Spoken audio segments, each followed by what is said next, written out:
shout out to Joe K and Selection Records. That was Baby, Monte Booker. And just then, some rolling bass, funky, vibey drum and bass, Flute by Mons. A genre I admittedly know nothing about, Rothy. Mons, Flute. What's going on there? Can't speak to the genre, but Drum and bass. Just drum and bass. And like it's lighter. Yeah, there are so many sub-genres of drum and bass. Yeah, a bit of Polo and Bryson vibe. And the drum and bass heads, and there's a lot in Perth. It'd probably be one of the larger drum and bass scenes in the world. Especially in the north. Yeah, bro. 6019. And they get very defensive. So I'm just very cautious with the drum and bass. Yeah, I'm not. I don't have a full grip on the whole drum and bass scene. I feel like there's like 4 tiers. I'll probably dabble to like heavy at the top, 1, 2, and then 2.5 when it's necessary. Above that, it's a lot. I reckon you're getting a 3. I reckon you're getting a 3. Yeah, of the drum and bass. Like if you're talking electronic, like proper stuff, then maybe not 5 because some of that shit gets too crazy. Yeah, it gets too 4. Gnarly. But I reckon we're hitting the 3 in the drum and bass, man. Yeah, drum and bass is sick, and we go pretty hard. It is so sick. I just don't like that's been a big musical crossover of ours for a long time. For sure, bro. And Goons. Sure. Yeah, and Goons, yeah.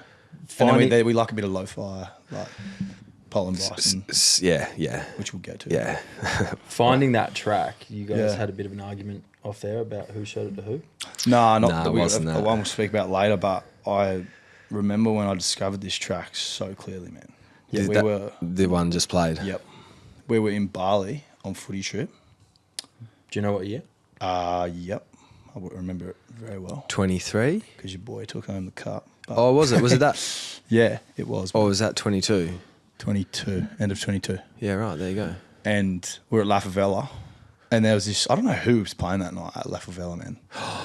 But I was at one corner. I was in one corner. Mate, is this the best set we ever had? It was huge, unbelievable. Yeah, that was amazing. And you were with Gov in one corner. Can't remember who I was with, but Flute Mons came on, and I'm like, what is this tune? And I remember looking at Yelo, and you're like, hey, let's go.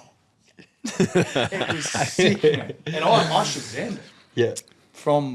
Did it clock? Yeah, it clocked. Because I thought he might have been spinning, but... Mate, that was the most TB Rothy set you could ever walk into. And I don't typically froth on Bali. I've never been there very much. We went there for footy trip. I love it. I don't know nothing about it, and I rolled in maybe first or second night after a great day to this random joint whose roof was like 8 metres high and just a massive D floor, like a 40-metre mosh pit. La Favela. Yeah. And this guy's just dropping this whoever sick that set. was, dude. Oh, we need to find him. Good, eh? It would be like October 10 or something. Yeah, that was one of the 2022. Shout out 2022. Baby. Man, we had a lot of maybe it was before good times on the D floor last 8 years with that group of boys. That is up there. Yeah, that was. I agree. So good, bro. I agree. Good times. You guys sort of meeting each other. Was it at the footy club? How did you guys sort of become close? Well, I actually just told this story a little while ago at Rothy's wedding. Yeah.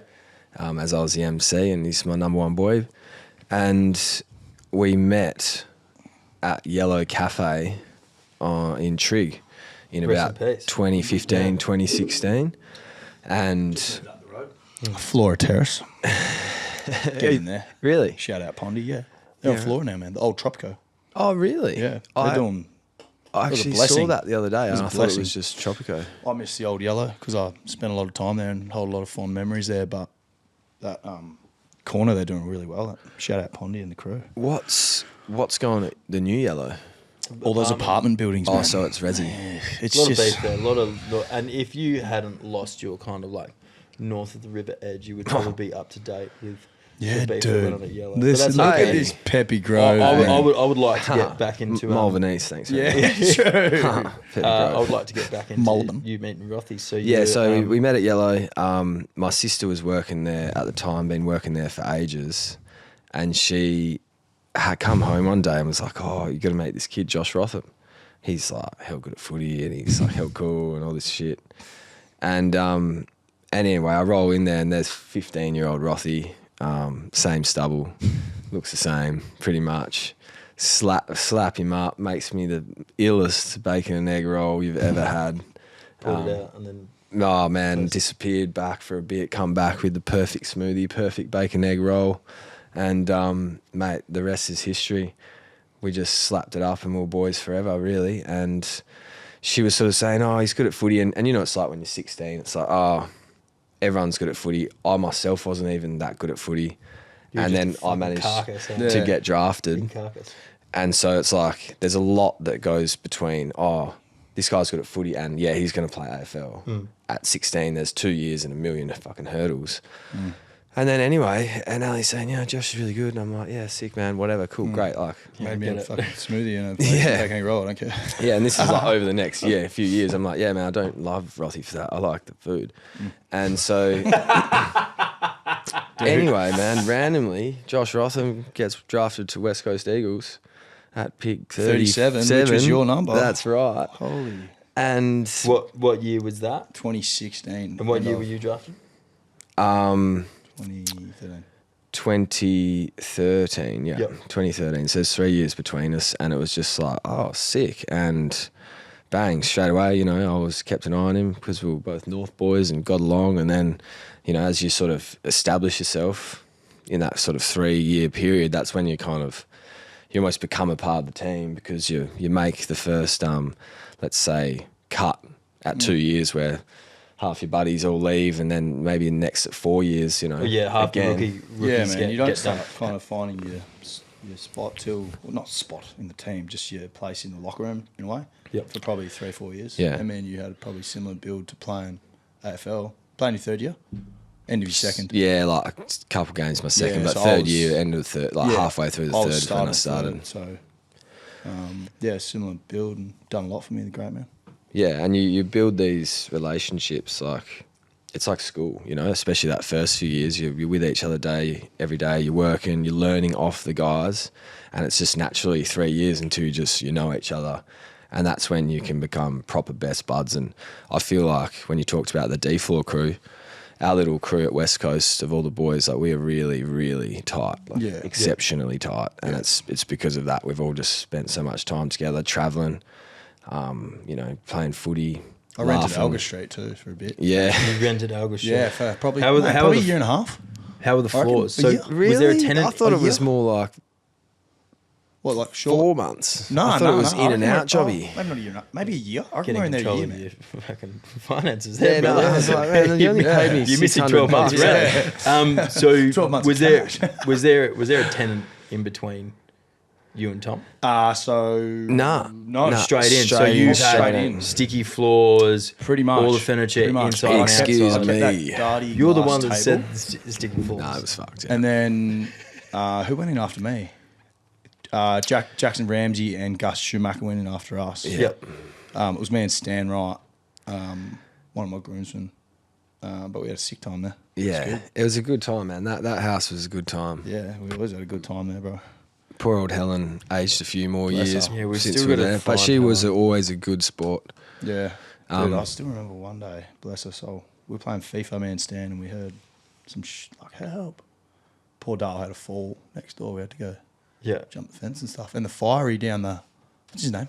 Keith, legend, bro. Yeah, he's a legend. He came in like, just full guns. Took control Yeah, of the situation. Yeah, tight little, and Tumas, is his name Tumas? We've dived into Thomas. Yeah, he was a fair bit. unit. Like, Yeah, he's the king. Yeah, you on Strata, man, you meet some, you have to meet and get to know some people. Yeah, pretty well. absolutely. So Alga Street, it was on Strata because it was attached, like, It was was a front. 8. Yeah, it was a villa. It was the front villa of 8. oh my goodness. There was bro. 2 fronts. It was like sort of 2 lots of 4. Yeah. Yeah, I know. And we're not Yeah, angels. We weren't wow, angels at the Helen, front, man. I'm So so we- sorry. Yeah, we had we used to to play. We used to play a song. Me and Darcy O'Brien, my former housemate. Yeah. We used to play a song called "Members Only Shit" by XXX Tentacion and like Ski Master Slump Dog, Oh. and also a song called "What's Up, Bro" Yep. by Craig Wolf or something. Like it's not Craig Wolf, lol. Craig Zoo. Wolfie. This on the roof. Anyway, when people were having like rental meetings, people were having people around And they to would check walk out in. Unit 3, and we just go full tilt on the bass with ski mask while, the house down from someone leasing their villa, which I kind of feel a bit bad about now that I'm an adult and not totally stupid. But X is man. good, and musical exploration is important for those people too. I feel so sorry for the Alga Street tenants at that time. Rothy, have you got a couple of tracks in that playlist that remind you of those formative years with Tom? I do, man. And let me get my phone up. And Are we on the telepathy here? Yes. When you Stereophonics. No? Yes? spot on. How good is that? You can tell this because Which one do you want to start I with? don't even know what the story is. I don't even know what I you're don't know talking if there's about, much of a player. story to it, but dude, if I could go back to any concert, gig, festivals, it's like mid to late 2000s, Yeah. big day out. Like, I wish I was this age then.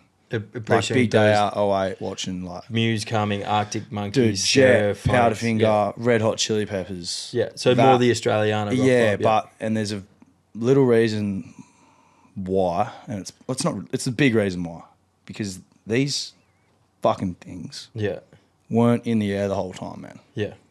Like, How annoying You were is that? struggling for How reception. sad with is your that? 6210. it's so sad It's so every sad. time. Like, It's like poison and in I'm the brain.